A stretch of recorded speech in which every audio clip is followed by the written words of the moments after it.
muy querido, quiso persuadirme de que en todos los sentidos la esclavitud, la dependencia era mala.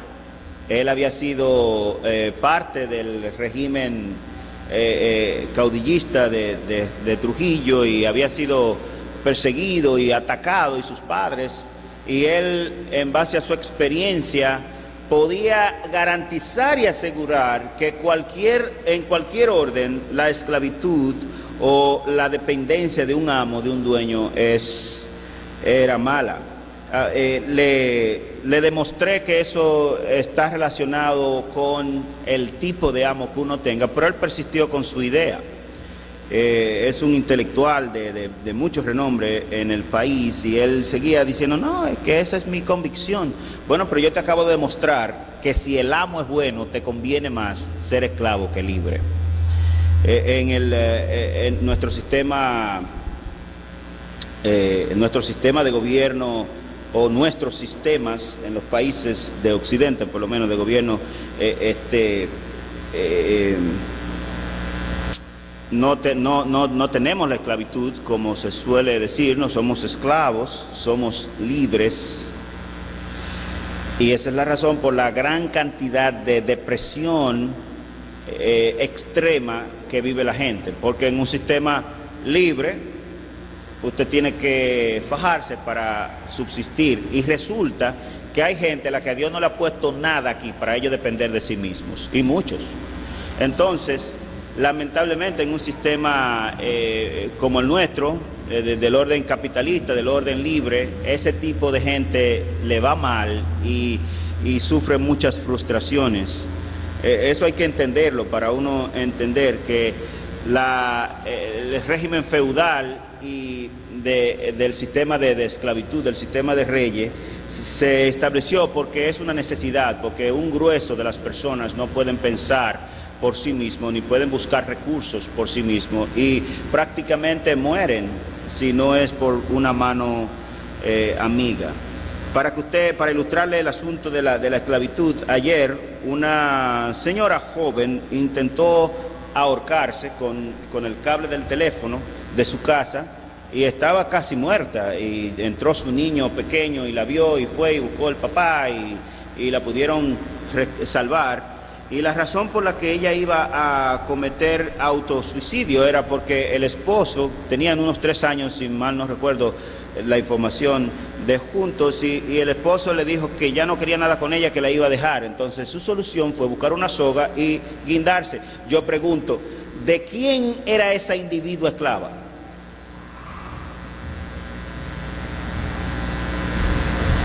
Era esclava, sin duda, ¿verdad?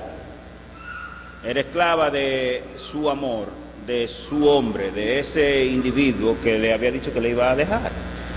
En fin, es imposible pasar por esta vida y salir ileso en materia de ser esclavos. Si no lo eres de un amo, lo eres de un sistema, lo eres del pecado y de sus vicios, etcétera, etcétera, etcétera. Pero no hay nadie que haya pasado por este planeta sin que sea esclavo de alguien. Yo mismo me siento feliz y contento de ser esclavo del Señor al que le sirvo. Y yo creo que usted ya sabe de quién estoy hablando, que es de ese amo compasivo, ese Señor amante que se llama Jesucristo. Yo quiero que usted vaya conmigo al pasaje en Mateo capítulo 20, verso 29 en lo adelante, y veamos allí. Este pasaje es sencillo, es un pasaje llano, muy fácil, muy fácil de entender, y cuando este tipo de pasajes se me presenta, yo les he dicho en otras ocasiones que se me complica el predicar sobre ellos, porque son pasajes tan llanos que no hay nada que averiguar, no hay nada que buscar. Sin embargo, diremos algo en esta mañana respecto del pasaje para ilustrarle mejor. Dice el pasaje, verso 29 al 34 de Mateo 20, al salir ellos de Jericó, les seguía una gran multitud, y 2 ciegos, en Lucas se menciona uno y en Marcos se menciona uno por su nombre, se llamaba Bartimeo, hijo de Timeo, que estaban sentados junto al camino. Cuando oyeron que Jesús pasaba, clamaron diciendo: Señor, Hijo de David, ten misericordia de nosotros. Y la gente le persuadió para que callasen, pero ellos clamaban más diciendo: Señor, Hijo de David, ten misericordia de nosotros. Ese era su clamor, ese era su ruego una y otra vez. Nuestro pasaje lo registra 2 veces, pero quién sabe cuántas veces más clamaron a ver si aquel señor que pasaba por allí, si aquel amo que estaba pasando por ahí oía sus ruegos. Y dice el pasaje: y deteniéndose Jesús los llamó y les dijo: ¿qué queréis que os haga? Ellos le dijeron: Señor, que sean abiertos nuestros ojos. Entonces Jesús, noten esta palabra, compadecido. Entonces Jesús, compadecido, les tocó los ojos y enseguida recibieron la vista y les siguieron. Quisiera que orásemos nueva vez en esta mañana. Señor, te honramos en esta mañana y te pedimos que tú tengas misericordia de nosotros, Señor. Que tú te apiades de nosotros, Señor. Que tú te compadezcas de tu pueblo en esta mañana, Señor. Y no solamente de nosotros que estamos aquí en esta casa, en esta mañana, Señor, sino también de aquellos que de alguna manera han de oír estas palabras, Señor, por los medios digitales, electrónicos, Señor, o de alguna manera para que también, Señor, estas palabras les sean de ánimo, Señor, y de persuasión a ellos, al entender que ciertamente es imposible dejar de ser esclavos de alguien, pero que si somos esclavos de un amo como tú, es para regocijo y para alegría de nosotros, porque tú eres misericordioso y compasivo. En esta mañana te pedimos, Señor, que tú taladres nuestros corazones, que nosotros aquí, Señor, no estemos mirando a un humilde siervo tuyo que expone, sino que pongamos nuestra vista en Jesús, el autor y consumador de nuestra fe y de nuestra esperanza. En Jesús te lo rogamos. Amén. Quisiera al final del servicio tener una reunión breve con los hermanos que de una u otra manera participan en la congregación en algún asunto. Nos urge quizás 10 minutos, pero para recordar algunos acuerdos de lo que hemos quedado en tiempos antes que se han ido al suelo. Miren, este pasaje es interesante y yo me preguntaba que en qué sentido está este pasaje en nexo o conectado con el pasaje anterior. Y realmente no pensaba y no veía nexos de este pasaje con el pasaje anterior. Sin embargo, claramente está manifiesto el nexo aquí. Fíjense que el pasaje dice que saliendo de Jericó estaba en el límite, digamos noreste de Jerusalén, que era la ciudad a la cual Jesús había salido hacía unos días. Y lo vemos en el capítulo, desde el capítulo 18 del Evangelio según San Mateo, como ustedes saben, desde el capítulo 18 hasta el capítulo 28 se relatan los acontecimientos de los últimos días de nuestro Señor Jesucristo, como les hemos dejado saber. Y pues si usted va a Lucas capítulo 18, verso 31, y a Mateo capítulo 20, verso 17, Marcos capítulo 10, verso 32 y 46, se da cuenta que Jesús había salido de Galilea, la región donde él ejercía y vivía y de donde eran la mayoría de sus discípulos, y iba a Jerusalén después de haberle anunciado a ellos 3 veces que le era necesario ir a Jerusalén a padecer de los sacerdotes, de los escribas, de los líderes religiosos de entonces, incluso del poder romano, pero él estaba muy enfocado en los líderes religiosos de Jerusalén, y él ya les había dicho, y eso va a acontecer en breve, eso va a acontecer pronto, así que vayamos a Jerusalén porque tengo que ir allá para padecer. para ser muerto, para ser crucificado. Y ustedes saben ya la historia de todo lo que pasó en las diferentes ocasiones en las que el Señor le dijo eso a sus discípulos. Entre los capítulos 17 y 19 de Mateo lo encontramos 3 veces el anuncio. De tal manera que este Jericó estaba justo en la zona límite para entrar a Jerusalén. Y era una parada obligada. Jericó fue la ciudad, la primera ciudad que conquistó Josué con los israelitas cuando, después de haber durado 40 años en el desierto, fue la misma ciudad que 40 años antes de la conquista de Josué, Moisés había enviado 12 espías allá para reconocer la tierra, y estos espías, 2 de ellos, Josué y Caleb, habían venido con buenas noticias, pero 10 de ellos vinieron con mal agüero, y el pueblo se asustó y le dijo a Moisés que no querían entrar ahí, que iban a morir, que esa gente era grande, que esto, que aquello, y Dios le dijo a Moisés, pues devuélvete con el pueblo como ellos dicen por el desierto, pero recuérdale que los mataré a todos en el desierto, a todos los que tienen de 20 años arriba al momento de salir de Egipto. En fin, Jericó es muy conocida. Allí cuando Josué entra con el pueblo, sucedió algo extraordinario, un milagro extraordinario. Después de haber pasado el Jordán en seco por un milagro de Dios, llegan a Jericó y Dios le dice que le den 7 vueltas a la ciudad, y al día 7º los sacerdotes habrían de tocar la trompeta o sonar el chofar, y después de cierta cantidad de sonido, las paredes se iban a derrumbar, y exactamente eso fue lo que sucedió. De tal manera que Jericó es muy conocida, estaba cerca de Jerusalén, era una ciudad muy codiciable y muy fructífera, lo mejor de toda la región prácticamente. Y Jesús, saliendo de allá, entró a Jericó y se encuentra con unos mendigos que se dan cuenta, que oyen el tumulto, según el capítulo de San Marcos, capítulo 10, oyen el tumulto y preguntan, ¿y qué es lo que pasa? No, que Jesús, el Nazareno, está pasando por ahí. Y estos ciegos, en Mateo 2, en Lucas se menciona solo uno, y en Marcos se menciona solo uno, y se menciona por su nombre. No hay un problema en ello, no hay necesariamente una contradicción en que Mateo mencione 2 y Lucas 1 y Marcos 1. Eso no es un problema, eso es un asunto de enfoque.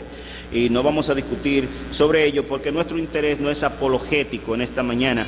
Pero vienen ellos y claman, y fíjense con las palabras que claman. Se enteran que por allí está pasando el Nazareno, y dice que ellos decían, y estoy casi seguro que lo pronunciaron en arameo, que era la lengua del vulgo en aquel entonces, a pesar de que todo el mundo también hablaba griego, Yehoshua, hijo de David, Jesús, hijo de David, ten misericordia de nosotros. Y me intriga a mí cómo esos individuos pudieron mencionar estas palabras. ¿Cómo pudieron relacionar a Jesús con el hijo de David? Porque hijo de David, si usted va a 2 Samuel capítulo 7, es una expresión mesiánica. El hijo de David, y eso es lo que ellos tienen en mente claramente en este pasaje, era aquel Mesías que habría de venir para libertar a Israel de la esclavitud, para volver los corazones de piedra de los israelitas en corazones de carne, para hacer la obra y la voluntad de Dios. De tal manera, no lo vamos a demostrar en esta mañana porque lo hemos hecho en otras ocasiones, pero tanto el libro de Segunda de Samuel, el Salmo 89, varios pasajes proféticos, muy especialmente en el libro de Isaías y en el libro de Daniel, y después claramente la procura de demostrarlo del evangelista Mateo en particular, desde el capítulo 1 en adelante, nos muestran que, y sabemos que este Jesús era nada más y nada menos que el Mesías, es decir, el hijo de David prometido, y es lo que vemos aquí en este pasaje. Pero ellos, esos hombres, y esa es quizás la frase pesada en la historia, la frase que brilla en la historia, claman a gran voz, a viva voz, una y otra vez, Jesús, hijo de David, Jesús, Mesías en la versión nuestra dice Señor en vez de Jesús. Es decir, en la versión de Mateo. La versión de Lucas y en la versión de Marcos menciona el nombre. Este ciego menciona el nombre. Pero en la versión de Mateo, que refiere el evento enfocado en que eran dos, entonces en vez de usar el nombre, utilizan el título Curios, Señor, Hijo de David, ten misericordia de nosotros. ¿Y cuál era el problema de ellos? Bueno, ellos eran ciegos. Y sabe lo que vemos en el pasaje, especialmente en la versión de Marcos y de Lucas, que ellos vivían de limosnas. Ellos estaban sentados en la entrada de la puerta de la ciudad, cerca de la sinagoga, etcétera, con un manto pidiendo. Tenían como una sabanita encima de las piernas. Esa era la manera habitual, y la gente le tiraba algo de vez en cuando allí. Eran miserables, pobres, de tal manera que ¿qué importa lo que esos miserables dijeran? Eran de la plebe, eran paupérrimos. ¿Quién iba a hacerle caso a ellos? De hecho, mire lo que dice el pasaje en el versículo 30-31, dice: y la gente le reprendió para que callasen. En otra palabra, miren ustedes, cállense, ustedes no ven quién es que está pasando por ahí, tápense la boca, ustedes sí son necios, pobre diablo, ¿qué es lo que ustedes? Cállense. Me imagino que algún muchachito le dio una galleta o algo por el estilo. Pere, viejo. Ustedes saben cómo se suele tratar a la plebe, como le llaman ellos, de tal manera que lo que ellos dijeran a cualquiera le tiene sin cuidado, ¿verdad? Inclusive a sus contemporáneos. Ya cállense, pero ellos seguían con su afán: Jesús, Hijo de David, ten misericordia de nosotros. Seguían una y otra vez con el afán, y esa es la trama la parte fundamental del evento. Sin embargo, lo más grandioso es lo que Jesús hizo por ellos. En el Evangelio de Marcos dice que llamándoles, les dijo que se lo trajeran a Bartimeo, hijo de Timeo, y les pregunta que qué ellos quieren que él haga por ellos. En nuestro pasaje, miren, y deteniéndose Jesús los llamó y les dijo: ¿qué queréis que os haga? Ellos le dijeron: Señor, que sean abiertos nuestros ojos. Y este es el pasaje que hace coro con nuestro título en esta mañana. Entonces Jesús, compadecido, les tocó los ojos, y enseguida recibieron la vista y le siguieron. Ya no se trata de las palabras simplemente de unos pordioseros, mequetrefes, sin ningún tipo de valor social, que cualquier gobierno de cualquier época quisiera quitarlo de en medio, así sea quemándolos o haciendo lo que sea con ellos, porque son una plaga, una mugre, lo que viven es pidiendo. Así piensan los gobernantes. Pero fíjense la diferencia de este señor, de este rey que estaba pasando por allí. No es como los otros, es totalmente distinto, y en esto hemos de hacer nuestro enfoque en esta mañana. Y quizás el primer punto que nosotros vemos allí de importancia es llamando a Jesús Señor. Llamando a Jesús Señor. Señor Jesús, Hijo de David, ten misericordia de nosotros. Si usted va a 1 Corintios capítulo 12, versículo 3, el apóstol Pablo tiene un axioma allí. Él dice: nadie llama a Jesús Señor sino por el Espíritu Santo. Sin embargo, en Mateo capítulo 7, verso 21, el Señor claramente dijo: no todo el que me dice Señor, Señor, entrará en el reino de los cielos. Fíjense que Bueno, nadie llama a Jesús Señor sino por el Espíritu Santo, pero la misma Biblia dice que no todo el que me dice Señor, Señor entrará en el reino de los cielos. Parece como una disyuntiva, parece un asunto como contradictorio y discordante. Ven acá, si alguien llama a Jesús Señor es por el Espíritu Santo. No, pero la Biblia también dice que no todo el que me dice Señor, Señor entrará en el reino de los cielos. Claramente no hay una discordancia, hay un asunto de dónde procede esa expresión Señor, Señor, que lo vamos a analizar en breve. Esta expresión es una declaración mesiánica, el Hijo de David. Eso era lo que ellos estaban haciendo allí. Sabemos sin duda que Jesús era el Cristo. Lo vemos en los capítulos anteriores del Evangelio de Mateo. Eso es exactamente lo que él trata de demostrar, incluyendo con la visita de los magos, que vinieron al palacio y no estaba en el palacio, y los profetas le indicaron que era en Belén, y le mostraron dónde era Belén, que estaba en las montañas, en las afueras de la capital, etcétera. Los magos siguieron la estrella que les había conducido hasta Jerusalén y hasta el palacio, y no habiendo encontrado el niño en el palacio donde se supone que debía nacer porque era el rey, fueron entonces a la ciudadela aquella, y allí encontraron al niño envuelto en pañales. En fin, esa es la procura del evangelista, y usted ve que él dice una y otra vez, esto es para que se cumpliese lo dicho por el profeta cuando dijo esto, aquello, lo otro, 50,000 cosas proféticas que se cumplieron en nuestro Señor. Pero nadie llama a Jesús Señor sino por el Espíritu Santo, llamando a Jesús Señor. El ateísmo es la forma la forma normativa, es la norma entre nosotros, es decir, todos los seres humanos por naturaleza somos ateos, por lo que teológicamente hablando resulta una cualidad natural el ser ateos. Es por eso que dice el Salmo 14 verso 1 y el Salmo 53 verso 1, dice el necio en su corazón, no hay Dios. ¿Se acuerdan de esa expresión? Dice el necio, el estúpido, el tipo que le falta materia gris en el cerebro, no hay Dios.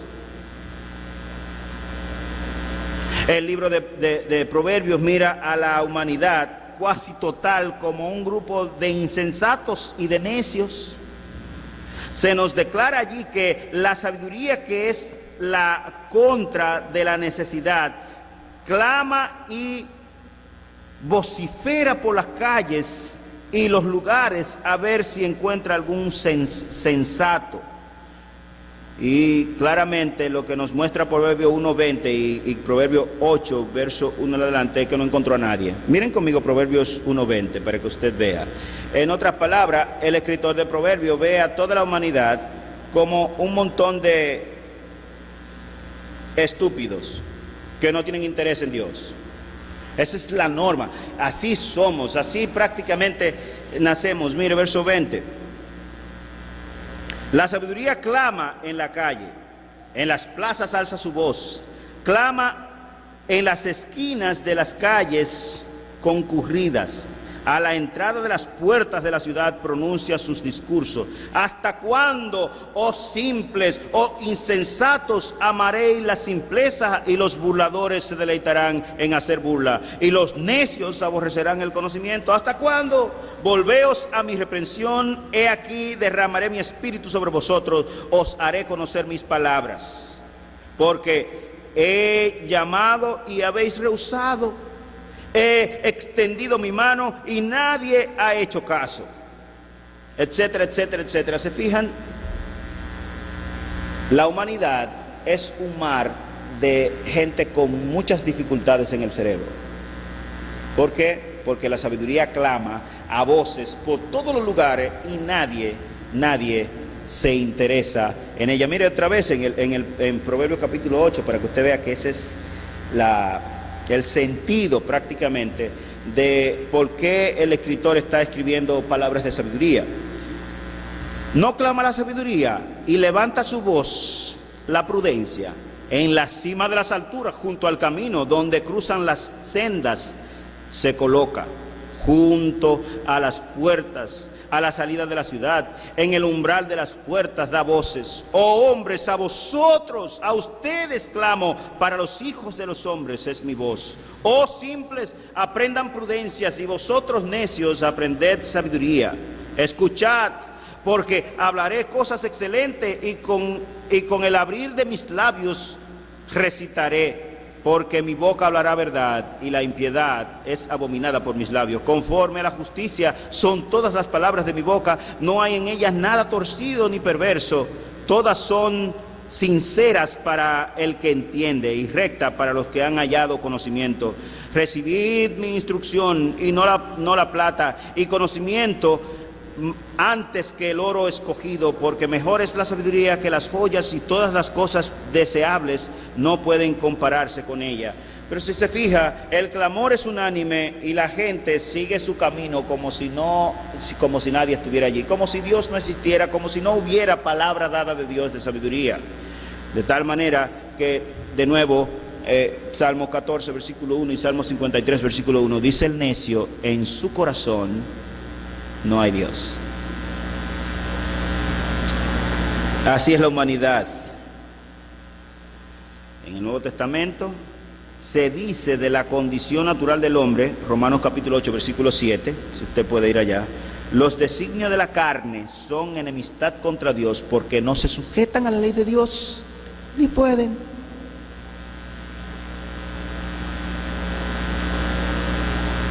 Una y mil veces se le habla la verdad a un individuo, y el tipo, como un caballo sin freno y claramente sin nada en el cerebro, sigue por su camino torcido, a pesar de que se les ha anunciado la verdad una y mil veces. Eso es increíble. Uno se pone a mirar. Ayer hablaba con una hermana y me dice ella, hermano, mire, esta señora que tenía cáncer y esto, y yo iba y hacía esto, le hacía los oficios, le llevaba esto, y le prediqué más de 100 veces y se murió y no quiso a Cristo. Yo le dije, ¿y qué usted espera?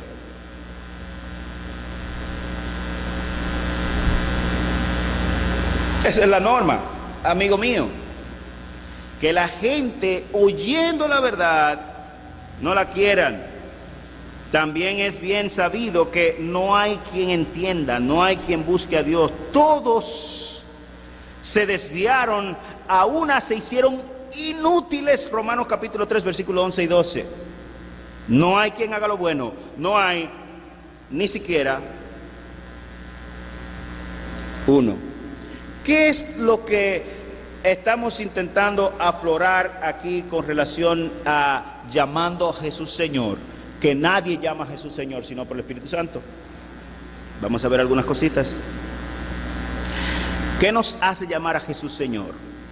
Bueno, hay 3 razones generales por las que una persona puede pronunciar aquí el señorío de Cristo. Una de ellas es correcta. 3 razones por las que una persona puede pronunciar el señorío de Cristo. La primera es una razón burlesca y escarnecedora, como Herodes y Pilatos, por ejemplo. ¿Se acuerdan? Herodes, y ese es el rey, ese mequetrefe que ustedes me han traído a mi presencia. Miren cómo se visten los reyes, ¿verdad? Es la idea de él.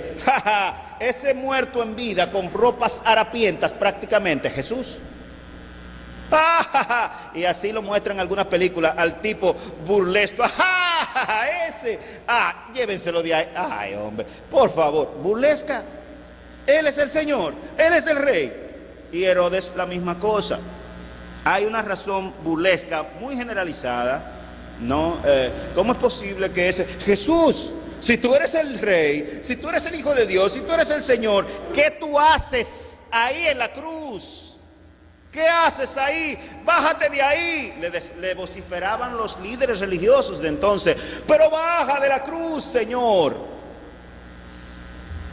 Burlesca. Una de las formas como podemos llamar a Jesús Señor es de manera burlesca y escarnecedora. Pero esa no es la manera como lo hicieron estos miserables ciegos que vemos en nuestro pasaje. La segunda es con motivos religiosos y famosos, como el joven de el joven escriba de Mateo capítulo 8. Ah, Señor, te seguiré a donde quiera que vaya. Al ver la multitud, ¿verdad? Y el alcance del ministerio de Cristo, todos esos miles de gente siguiendo a Jesús en ese punto de la historia. Ajá, por dentro piensa el tipo, ahí es que está el bille, como decimos nosotros, ¿verdad? Mire, mi hermano, ahí es que voy. Se ve el tumulto, tiene que haber cuarto, porque donde hay mucha gente hay cuarto. Olvídese de eso. Pueden ser los más miserables del mundo, y si hay mucha gente hay cuarto. Porque de a peso que dé todo, si hay 10 millones son 10 millones de pesos de un solo fuetazo. Por eso es que algunos líderes buscan multitudes, porque hay cuarto. Pero bueno, aquí es que voy, dice el escriba. Y Jesús le dice, ¿qué te impresiona? Mira, las zorras tienen cueva, las aves de los cielos tienen nido, pero yo ni sé dónde voy a dormir esta noche. ¿Tú quieres seguirme como quiera? Y resulta que el joven escriba se devolvió muy triste porque él pensaba otra cosa por lo que veía. El tipo estaba haciendo planes de negocio, pero cuando Jesús le interpela, le deja saber que él estaba con un problema aquí en el cerebro, como es normal que suceda. Pero hay una tercera razón, bueno, los de Mateo 7 también, ¿verdad? Mateo 7:22, mire, ese pasaje lo hemos mencionado muchas veces aquí porque es muy curioso el pasaje y muy interesante. Y el Señor allí nos recuerda que no es el decir Señor lo que hace a alguien heredero del reino de los cielos. Muchos me dirán en aquel día, Mateo 7:22, Señor, Señor, no profetizamos en tu nombre, y en tu nombre echamos fuera demonios, y en tu nombre hicimos muchos milagros. Y entonces le declararé, jamás os conocí, apartados de mí los que practican la iniquidad. Pero el versículo 21, ya Jesús había dicho, no todo el que me dice Señor, Señor entrará en el reino de los cielos. ¿Sino quién? Sino el que hace la voluntad de mi Padre. No es un asunto de decir, no es un asunto de declarar por esta boca. Por esa boca se declara lo que sea. ¿Y qué? No se trata de hablar, no se trata de declarar, se trata de vivir. Si me amáis, dijo el apóstol Juan en su carta, en su primera carta, dice, si me amáis, y dijo Jesús en el Evangelio según San Juan, lo encontramos también, si me amáis, guardad mis mandamientos. No se trata de declarar. Hay un señor aquí, en este pueblo, él dice ser pastor, para que usted vea lo que es buscar el afán de la fama y, por así decirlo, y el sostenimiento en la religión. Eso es una cosa impresionante. Miles de gente, hay algunos incluso que se visten con botones de oro y que andan con ropas muy caras, muy lujosas, en nombre del Señor. Y no tenemos que mencionar nombre aquí porque usted, me imagino que tiene algo ahí y ya sabe de quiénes estoy hablando. Ropa muy fina, en nombre del Señor. Comen bien, viven de lujo, todo. Ahí no hay plebe ni prole, por lo menos en el liderazgo de esos individuos, en el nombre del Señor.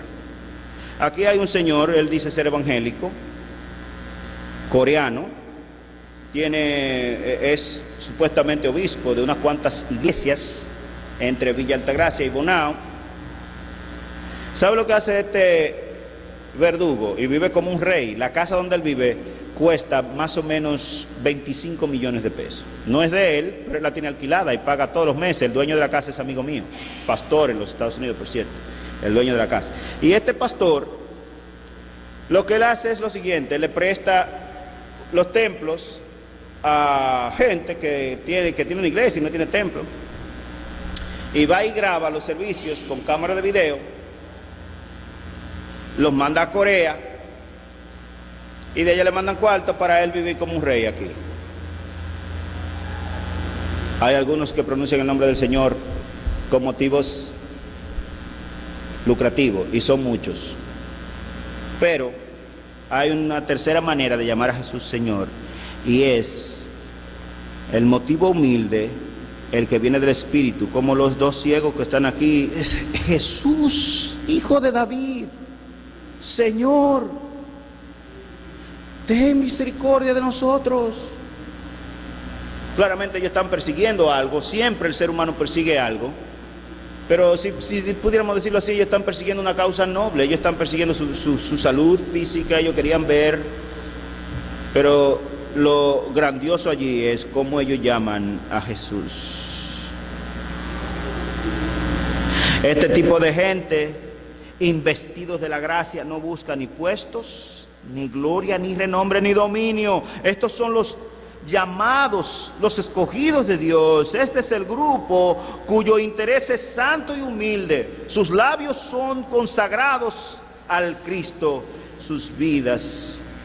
Ellos llaman a Jesús Señor, pero por el Espíritu. Es por eso que no hay una contradicción entre 1 Corintios capítulo 13, versículo 2, y entre Mateo capítulo 7, versículos 21 y 22, porque cuando Pablo está escribiendo allí o dando la teología de cómo es que nosotros reconocemos al Cristo o llamamos a Jesús Señor, él está pensando no en una declaración, sino en un estado del alma del individuo, que él llama a Jesús Señor, y él no tiene vergüenza de decir que él es esclavo de Cristo.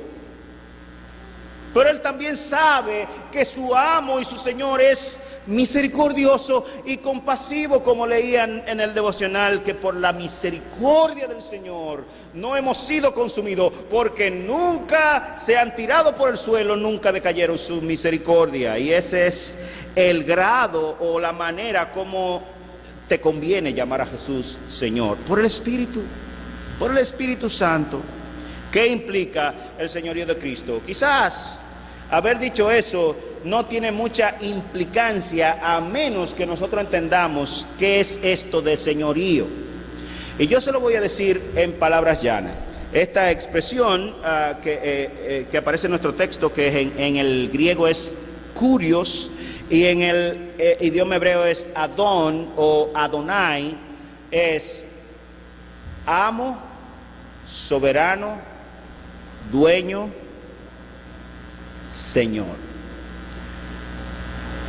Y quizás habría que remontarse un poquito a la época feudal para entender lo que es un amo o un señor feudal o un dueño. Miren, para ponérselo de manera sencilla y no abundar mucho sobre el asunto, la expresión evoca y apela a un individuo que es dueño del que está bajo de sí, del esclavo, del siervo.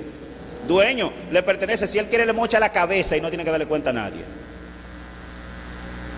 Porque el fondo en el que se escribió las escrituras es en el fondo del régimen feudalista. Y cuando utiliza la expresión, está utilizando la expresión en ese orden. Un rey en aquel entonces podía, si quería, coger 100 de sus esclavos, de su gente que él tenía ahí, que eran de él, y mocharle la cabeza a todo, y no tenía que darle cuenta a nadie, porque esas eran su gente, le pertenecían a él.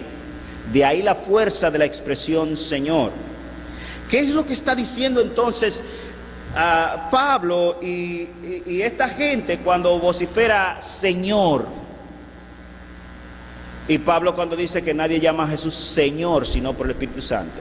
El punto es este: no es pronunciar, es vivir.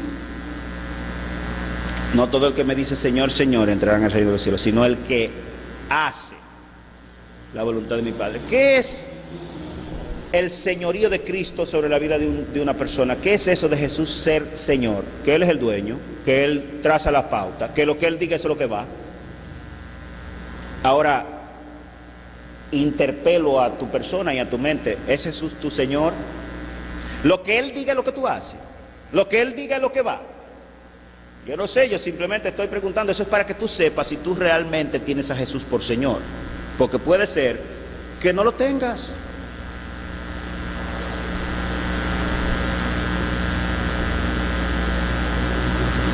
Que si confiesas con tu boca que Jesús es Señor, Pablo, pero ven acá, tú dices que nadie llama a Jesús Señor sino por el Espíritu Santo, y Cristo dice que no todo el que me dice Señor, el Señor entrará en el reino de los cielos. Sí, porque no, en la fuerza de la expresión bíblica de la doctrina no es un asunto de pronunciación. Fíjense los casos que le dijimos de manera burlesca, de manera lucrativa. No es eso lo que busca el Señor, sino que claramente Él busca que por el Espíritu tú verdaderamente reconozcas a Jesús como Señor. Y esto, hay algunos que se han burlado de esta doctrina y le llaman de manera burlesca la doctrina del señorío de Cristo. El doctor MacArthur escribió un libro titulado, si mal no recuerdo, no hay otro evangelio, donde discute con maestría este asunto. Si usted quiere puede procurarlo y comprarlo. Pero ¿es Jesús tu Señor? ¿Es Él tu dueño y tu amo? ¿Tú haces lo que Él diga? Si no, hay problema. Porque el Espíritu por el cual llamamos a Jesús Señor es aquel que viene a morar en el creyente justamente en el mismo momento cuando, por razones mágicas y milagrosas, nosotros a partir de ese día comenzamos a hacer o a vivir bajo el señorío de Cristo, a llamar a Jesús Señor. De tal manera que la implicancia es nada más y nada menos que yo hago lo que Él diga.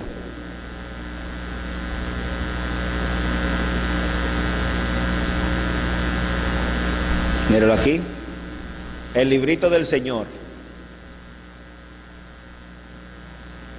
No todo el que me dice Señor, Señor entrará en el reino de los cielos, sino el que hace la voluntad de mi Padre que está en los cielos. Es aquí la voluntad de Dios. Él pudo haber decidido, si quería, decirle a cada quien, a cada momento que necesitara saber algo: mira, lo que yo quiero que tú hagas es esto y esto. Imagínense un Dios así, con 7 billones de individuos, a cada quien diciéndole a cada segundito lo que tiene que hacer. Dios es inteligente, se lo he dicho en otras ocasiones, no es como nosotros los hombres. Míralo aquí, la voluntad de mi Padre.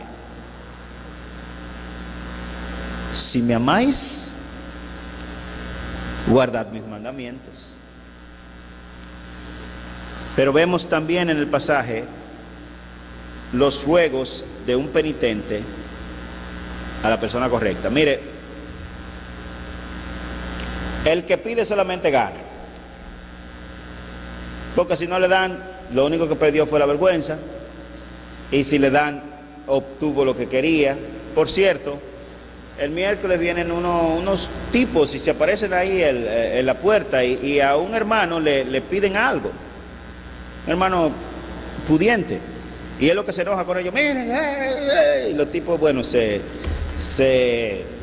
desalentaron, pero alcanzan a ver a un tipo que estaba por allí con una camisa de cuadritos. Ese era yo, y por alguna razón esos tigres se dieron cuenta que parece que ese tipo tiene misericordia, déjame llamarlo. Y llaman y llaman y llaman, y me llamaron como 10 veces, no desistieron a la segunda vez como con el otro, me llamaron y finalmente hay que darle algo, porque imagínense usted, un pobre diablo que esté pidiendo misericordia. Ellos como que saben, mi suegro dice, yo no sé qué es lo que yo tengo, pero la gente, los moribundos y los pidilones, cuando me ven dentro del grupo, van y me sacan a mí para ir porque saben que le van a dar. Alguna cosa ellos buscan en el individuo, yo no sé, ellos tienen una maestría sabiendo que este le va a dar y que este no le va a dar, y en este pueden insistir y en aquel no insisten. Pues estos locos, al enterarse que era Jesús, no cesaron de rogar una y otra vez: Jesús, hijo de David, ten misericordia de nosotros. Y otra vez lo mismo, y otra vez lo mismo. Y a pesar de que la gente le decía: pero cállense, ya cállense, ellos seguían como locos: Jesús, hijo de David, ten misericordia de nosotros. Ellos estaban convencidos, creo que por el Espíritu Santo, quién era ese que estaba ahí pasando por ahí. Ellos ni lo habían visto nunca, ni lo conocían ni siquiera. Quizás le habían dicho quién era, por supuesto, Pero claramente allí vemos nosotros la revelación de Dios a aquellos hombres, dejándoles saber a ellos que quien estaba pasando por ahí les podía ayudar con sus dificultades. Así que qué bueno clamar, pedir a la persona correcta. Porque si es la persona incorrecta, muchas veces lo que hace ese individuo que se voltea y te mete dos galletas, como decimos nosotros en buen dominicano. Tú sí pides, y comienza, pero ven acá, ¿cómo es que tú andas pidiendo? Tú eres joven, tú tienes fuerza para trabajar, y que esto, y que lo otro, y que aquello. Hermanos, hay gente que tiene problemas para poder subsistir por sí mismos. Y Dios nos ha puesto a nosotros para ayudarles. Pero en este caso no es nosotros quienes brillamos aquí, sino que es aquel que tiene no solamente los recursos, sino el poder para ayudarnos en nuestras necesidades. De tal manera que si nosotros acudimos, cual estos miserables, a la presencia de nuestro Señor Jesucristo, en un momento determinado, hermanos, les aseguro que Él va a escuchar nuestro ruego. Y voy a leer un poquito más adelante algunos pasajes para que usted vea que no estamos simplemente vociferándose en este lugar. Y en tercer lugar, el pasaje nos muestra el Señor de misericordia y compasión. Mire cómo dice el pasaje: y deteniéndose Jesús, al oír el clamor una y otra vez, como aquella mujer sirofenicia que también vociferaba y vociferaba y vociferaba: ten piedad de mi hijo. Y los discípulos: oiga, señora, ya, él no la quiere oír, cállese. Y Jesús la dejó. Y pide una y otra vez. Y finalmente el Señor escucha su clamor. O como los niñitos aquellos ahí de Mateo capítulo 19 al principio, que vienen y quieren abrazar al Señor y se acercan, pero ustedes saben que en esa cultura los niñitos eran casi un cero a la izquierda, eran una molestia, como son en nuestra cultura también para la mayoría de los papás, una molestia, sí broman, qué molestia, ay, me tienen al volar, pero ¿para qué lo tienes? Entonces, bueno, pero la idea es que en aquella cultura los niñitos eran todavía algo peor quizás que en nuestros tiempos, y no estoy hablando aquí de todos los padres, hay padres que son muy consagrados a sus hijos y saben su rol, pero les tenían como al menos, y estos niñitos venían donde el Señor a abrazarle, a buscar quizás que le diera la mano, porque, wow, Jesús.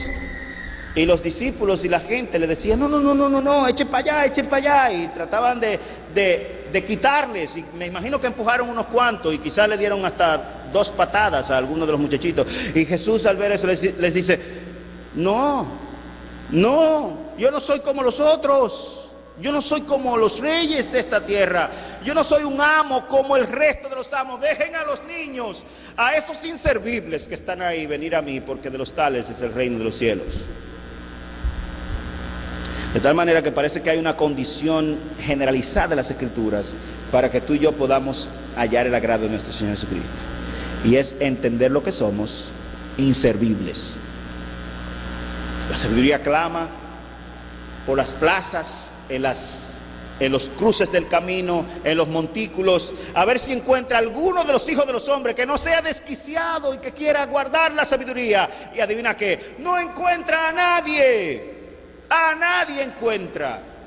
Y Dios tiene que por su misericordia venir y Él mismo hacer un milagro en los corazones de los hombres. Entonces, deteniéndose Jesús, los llamó y les dijo: ¿qué quieren que les haga?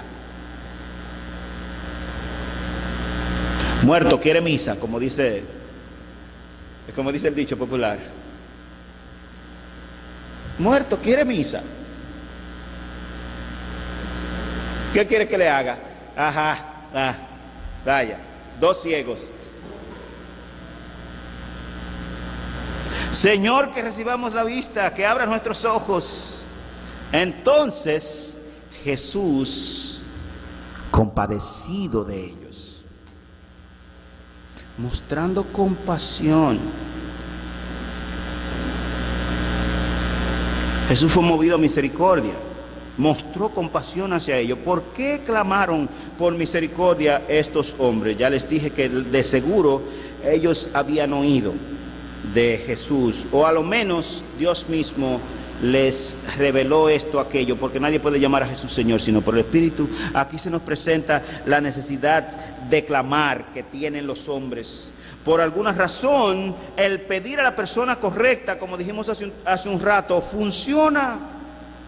Eso es lo que nos muestra Lucas 18, del 1 al 8, aquella parábola del juez injusto y de la viuda, cuando ésta una y otra vez venía: hazme justicia, mi señor, el hijo mío está preso, pero él no hizo nada, y es el único que tengo, y yo soy viuda, y una y otra vez. Y dice que un día el juez ese injusto se cansó de la viejita y le sacó al muchacho de la cárcel: llévate tu muchacho para que me deje quieto. Y eso es un juez injusto. Y si vosotros, siendo malos, dijo Cristo, de ti y de mí, y si ustedes, siendo malvados, saben dar buenas cosas a sus hijos cuando se lo pidan, ¿cuánto más nuestro Padre que está en los cielos? Y adivinen cómo dice el Evangelio según San Lucas: os dará el Espíritu Santo a los que se lo pidan, para que puedan llamar a Jesús Señor, para que puedan tenerle a Él como su dueño, como su amo. Me compadeceré, dice Romanos capítulo 9, verso 15, a coro con Oseas capítulo 2, verso 23. Me compadeceré de quien yo me compadeceré, y tendré misericordia de quien yo tendré misericordia. Esa es la declaración teológica. Hermanos, el Señor se compadece de aquel a quien Él le da la gana, porque Él es un Señor, un soberano, y Él hace las cosas como Él quiere. Y tiene misericordia de quien Él le da la gana. Pero fíjense, estos dos hombres moribundos, y también la mujer sirofenicia, y otros casos que encontramos en la Escritura, de gente inservible, y los 10 leprosos, gente de la mugre inclusive, como los leprosos, que no podía acercarse a la gente por ley, y que la gente no le ponía la mano porque esa enfermedad era como el ébola, infecciosa, y causaba la muerte a menudo. Pero este Señor no solamente les permitió a ellos que se acercaran, sino que Él se allegó a ellos y les tocó con su mano, a los leprosos, a los enfermos de ébola, sin protección. Tiene que ser alguien diferente. Estamos hablando de un individuo de otra clase. Por la misericordia del Señor, Lamentaciones 3:22, no hemos sido consumidos, porque nunca decayeron sus muchas misericordias. Jehová, fuerte, misericordioso y compasivo, tardo para la ira y grande en misericordia. Moisés clamándole a Dios que no destruyera al pueblo. Oh Jehová, tú eres misericordioso y compasivo, eres tardo para irarte, pero eres grande, amplio en misericordia y en verdad. El Señor, dice Santiago capítulo 5, verso 1, es compasivo y misericordioso. Y dijo el Señor, refiriéndose a Israel, su pueblo, cuando había caído en desgracia, Isaías capítulo 54, versículo 7, y Oseas capítulo 11, versículo 8, mi corazón se conmueve dentro de mí, dice el Señor, mi corazón se conmueve dentro de mí, y se inflama toda mi compasión. ¿Qué es la misericordia y qué es la compasión? Para ir cerrando en esta mañana algunas aplicaciones. Misericordia, del hebreo rehem y geset, que en nuestro texto en el griego es eleo, significa literalmente compadecerse del mal y de la desgracia del menesteroso. Ese está en desgracia, ese tiene un problema, ese está mal. Me conmuevo, me compadezco, mis entrañas se remueven dentro de mí en favor de intentar satisfacer la necesidad de ese menesteroso. La misericordia de Dios es un atributo comunicable, de ahí que bienaventurados los misericordiosos, en Mateo capítulo 5, los creyentes, y en especial los gentiles hemos recibido de Dios misericordia. 1 Timoteo capítulo 1 versículo 13, y 1 Corintios capítulo 4 versículo 1, y 2 de Pedro capítulo 2 versículo 10. Todo lo que hemos recibido, lo que somos y lo que tendremos y seremos es por la gracia de Dios, y eso apela a los creyentes. Compasión se trata de un estado emocional del ser en forma de dolor profundo que mueve al compasivo, al que está ejerciendo compasión, a ejercer piedad, gracia, misericordia por el objeto de compasión. Ejemplo, la hija del faraón, dice Éxodo capítulo 2, versículo 6, tuvo compasión del niñito que estaba ahí en la canasta que venía por el río. No quiso que los cocodrilos se lo comieran y mandó a una de sus siervas a recogerlo rápidamente y que lo sacaran. El Señor Jesucristo tuvo compasión de la muchedumbre que le seguía en Mateo capítulo 9, 36, porque andaban como ovejas sin pastor. Raham, que es el vocablo hebreo que normalmente se traduce, como le dijimos, como compasión y misericordia en el Antiguo Testamento, lo cual es un apelativo metafórico a la remoción de los órganos interiores en el individuo que está teniendo compasión de otro. Segunda de Reyes, capítulo 3, versículo 26. De hecho, el término literalmente significa entrañas, el vientre. Pero en sentido metafórico se utiliza para remover las entrañas y el vientre en alguien. Compasión es una referencia a un tierno amor, como el amor que tiene una madre cuando pierde a su feto dentro. Como el sentido que tiene cuando ella al niñito que acariciaba y quería ver salir, se le muere en el vientre. No hay consuelo por unas horas o por unos días o por una semana para esa mujer que perdió su niño en el vientre y que abortó de manera natural. Imaginémonos por un momento a un Dios como los déspotas, como los magistrados, como los capitanes y los gobernantes de este mundo, como suelen mostrar los paganos a sus dioses, especialmente en las epopeyas griegas, a un tirano, a un Zeus que era malvado y feroz y que si tú te metías en el medio te abrazaba con el fuego y te llevaba y te volvía ceniza. Imagínense a un Dios que sea así. Sería una maldición. Los que nos gobiernan y quienes dirigen los asuntos de este mundo son déspotas, tiranos que rara vez se duelen y tienen misericordia de los miserables. Y por eso un Stalin puede decir a voz en cuello, esos campesinos son abono para la tierra. A ellos no les importa la gente, ellos se valen de la gente, y es lo mismo en nuestra nación, es lo mismo en los Estados Unidos, es lo mismo donde quiera. Los miserables son un cero a la izquierda y quisieran quitarles de en medio. Por eso la aprobación de la eutanasia en Francia y en la China. Y en los Estados Unidos también de manera un poco más sofisticada. Ese es un viejo, ese tipo ya no produce, ese tipo lo que es una carga para la sociedad. Vamos a mocharle la cabeza, bueno, en otros términos, no vamos a poner una inyección letal. Un cero a la izquierda, no sirve para nada. Estos dos ciegos eran de esa calaña. Por favor, Señor, ten misericordia de nosotros. La parábola del rico y Lázaro nos ilustra perfectamente cómo son vistos los miserables. ¿Se acuerdan de esta parábola? Un rico que tenía cada día, todos los días de la semana, banquete con esplendidez, de lujo en su casa, comía fino el tipo. Las mismas uvas que yo me como, pero él la compraba 20 veces más cara porque eran uvas más finas. Los mismos huevos que yo me como, pero él lo compraba más caro porque eran huevos más finos. Y la misma harina que se utiliza para hacer el pan que yo me como, pero él compraba unos panes más caros. Hacía banquete con esplendidez. Y la misma leche para el queso, pero el queso de él era más caro, ¿verdad? Esa es la idea.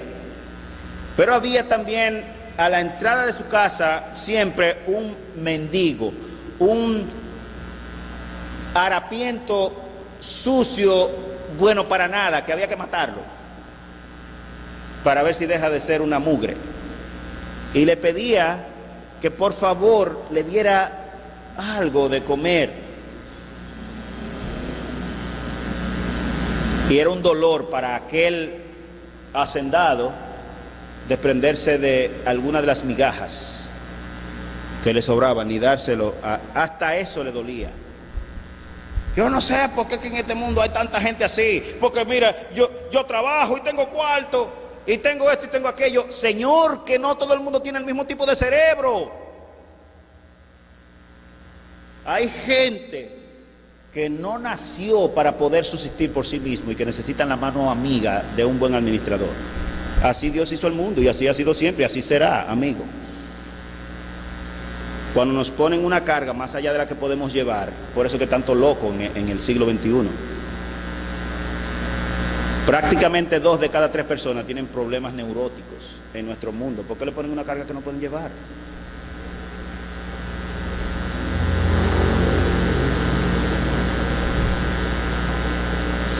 Pero he aquí el Señor compasivo.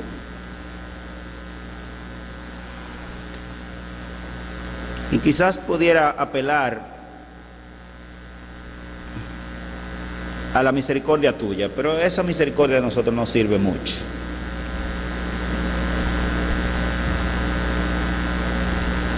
Pero sí dice claramente el Evangelio de Mateo capítulo 7 en las bienaventuranzas: dichoso, bienaventurado los compasivos, los misericordiosos. Y te pregunto, quizás para que veas cómo anda tu corazón, cómo anda tu vida espiritual, cómo ves tú al menesteroso que pasa por tu casa a pedirte algo, sea joven o sea viejo, al niñito que no tiene padres, que aunque viva con sus padres, no tiene padres, y viene a nuestra casa a pedir algo. Y a veces el problema es que todos los días. ¿Qué haces con ello? ¿Le insultas o tienes misericordia?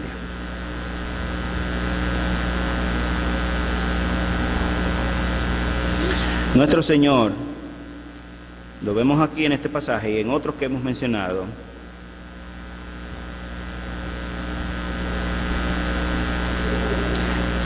tiene misericordia. Para mí es el más grande bien, un sumo bien, ser siervo del soberano al que le sirvo, Jesucristo, mi Señor.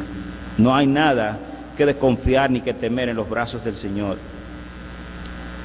Le caracteriza no solamente la justicia y la verdad, sino que también le caracteriza la compasión, la gracia, la misericordia y la bondad. Cuando ve al enfermo penitente, le sana. Cuando ve al angustiado y depresivo, lo conforta. Cuando ve a la viuda y al huérfano, lo sustenta. Cuando ve al traicionado y al dolido, lo consuela. Y hermanos, cuando ve al pecador arrepentido, lo perdona. Él es nuestro Dios. Y como dice la canción, su amor inundó mi corazón. Así es, nuestro Señor dijo: pedid y se os dará. Buscad y hallaréis. Llamad y se os abrirá, porque todo el que busca halla y todo el que pide recibe. Si ustedes, de nuevo, siendo malos, saben dar buenas cosas a sus hijos cuando se lo piden, ¿cuánto más nuestro soberano Dios, nuestro Señor de la gloria? Amados, no hay ninguna oración penitente y humilde que el Señor no conteste. Ninguna. Si tú no recibes lo que pides, tienes que averiguar qué es lo que estás haciendo, porque el Señor prometió que contestaría todas nuestras peticiones. Y si quieres puedes ir conmigo a Juan capítulo 5 versículo 14, primera de Juan, al final de la Biblia dice: y esta es la confianza que tenemos en Él. Esta es la confianza que tenemos en Jesucristo, que si pedimos alguna cosa conforme a su voluntad, Él nos oye. Y dice: y si sabemos que Él nos oye en cualquier cosa que le pidamos, sabemos que tenemos las peticiones que le hayamos hecho. En otra palabra, como sabemos que Él nos oye, le vamos a pedir y recibiremos el bien que le pedimos. Él nos oye. Si hay algo que caracteriza la misericordia de Dios, es que Él no desprecia la oración de ningún penitente. Hermano y hermana, no importa cuál sea la condición interna tuya y lo que haya en tu corazón y lo que te agobia y lo que te apena, tienes a alguien de tu lado que cuando acudas a él, penitentemente él te oirá. Esa es la verdad, hermano. Yo no sé cómo ilustrárselo y cómo decírselo, pero estoy sumamente agradecido de mi Señor, porque no me hace falta ningún bien. El Señor es mi pastor y no me hace falta absolutamente nada. Y he pasado por valles oscuros y de sombra de muerte, y el Señor me ha confortado y no he tenido mal, no he temido ningún mal. Y él mismo dijo: hasta ahora nada, le dijo a sus discípulos, habéis pedido en mi nombre. Pedid y recibiréis. Pidan y se les dará. Yo soy compasivo, es la idea. Yo soy misericordioso. No puedo ver la necesidad porque se derrite mi corazón. Es la idea de lo que Dios está diciendo. Y no importa que sea algo en el alma o en la psiquis o en la mente o físico o lo que sea que te agobie, puedes acudir a Él, porque Él va a responder tus peticiones y Él no va a esperar al siglo 24 para responderte. Esta es la confianza que tenemos en Él, que si pedimos cualquier cosa conforme a su voluntad, Él nos oye. Y si sabemos que Él nos oye en cualquier cosa que le pidamos, sabemos que tenemos las peticiones que le hayamos hecho contestadas. Hasta ahora nada habéis pedido en mi nombre. Pedid y recibiréis, para que vuestro gozo sea cumplido. Porque todo el que pide, recibe. Y todo el que busca, halla. Y todo el que llama, se le abrirá la puerta. Y de nuevo dice él, Santiago nos dice así, refiriéndose al mismo asunto: combatís y lucháis, pero no tenéis lo que deseáis, porque no pedís. Pedís y no recibís, porque pedís mal, para gastar en vuestros deleites. Santiago capítulo 5, versículos 2 y 3. Distinguido, el Señor ha dicho así: si mi pueblo,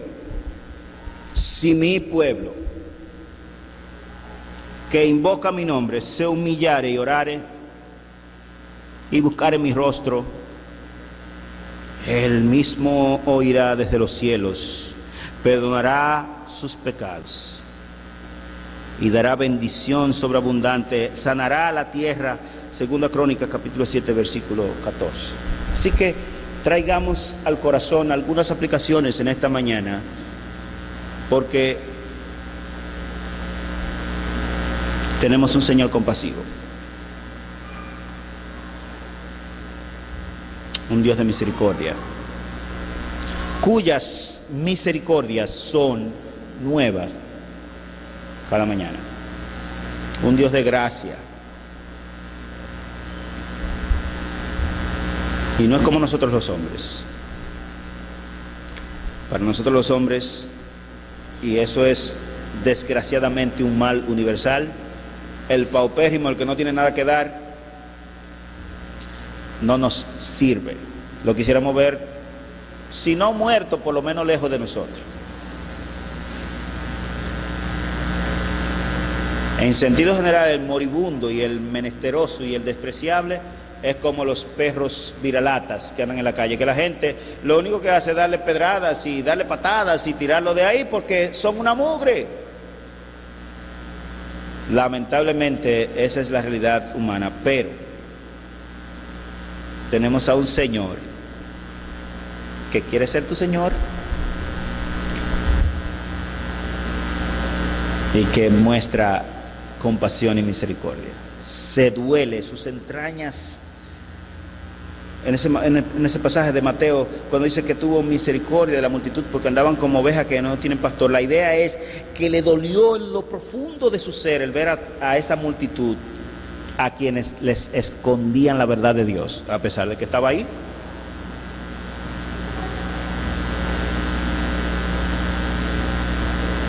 Y pregunto de manera sencilla, quizás si puedes estar en una actitud reflexiva en esta mañana, Y Alberto y Joel, si pudieran venir, porque vamos también a sentarnos a la mesa con el Señor. Quisiéramos preguntarte, de verdad, ¿es Jesús tu Señor, tu amo, tu dueño? ¿Es el que traza las pautas de lo que tú haces, dices?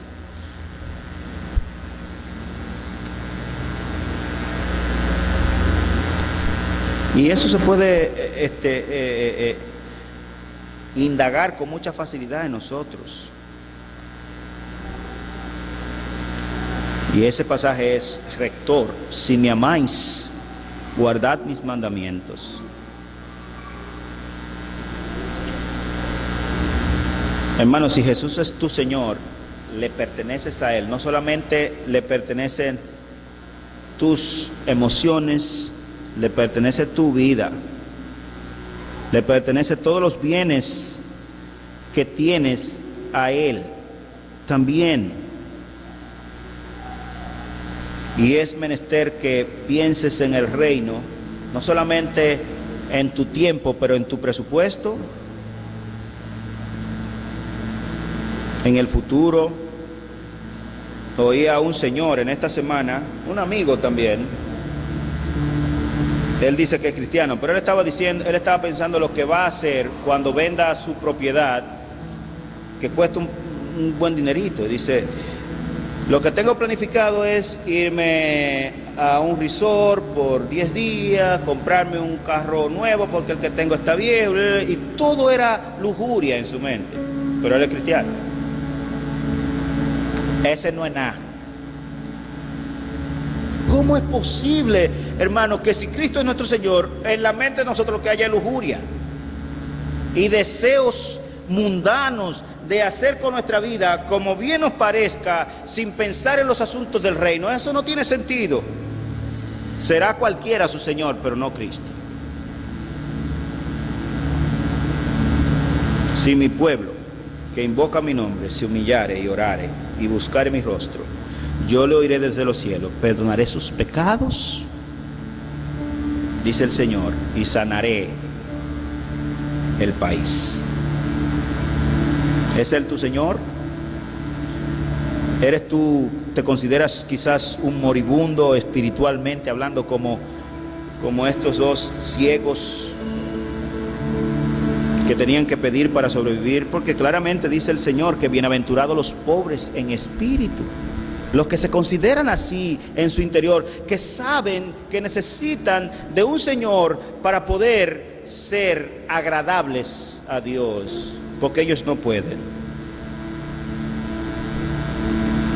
Y parece que es una condición sine qua non, una condición obligada, que para agradar a nuestro Señor nosotros entendamos que somos débiles, menesterosos,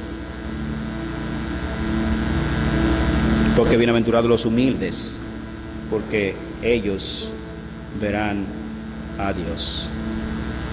Bienaventurados los pobres, porque de ellos es el reino de los cielos. Y bienaventurados los misericordiosos, porque ellos alcanzarán misericordia.